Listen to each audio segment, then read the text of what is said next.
ధ్యానంలో అభివృద్ధి రావడానికి, కృష్ణ పరమాత్మ అనుగ్రహం కలగడానికి కొన్ని నియమాలు చెప్తాను. ఒకటి, అలవాటైన టైంలోనే ప్రతిరోజు చేయడానికి ప్రయత్నించడం.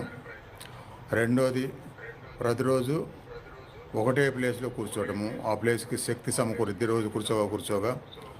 అలానే కింద ఊలు లాంటిది, రగ్గు లాంటిది, శాలువా లాంటిది వేసుకోవాలి, డైరెక్ట్గా కింద కూర్చోకుండా.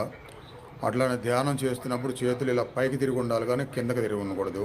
కిందకి తిరిగి ఉంటే క్లోజ్ చేసుకోవచ్చు, ఓపెన్గా మాత్రం ఉండకూడదు. పైకంటే ఎలా అయినా పెట్టుకోవచ్చు. ధ్యాన ముద్ర, ఆది ముద్ర, అట్లా అన్ని వేలు కలిపి అలా కంఫర్ట్ ఏదైతే అది.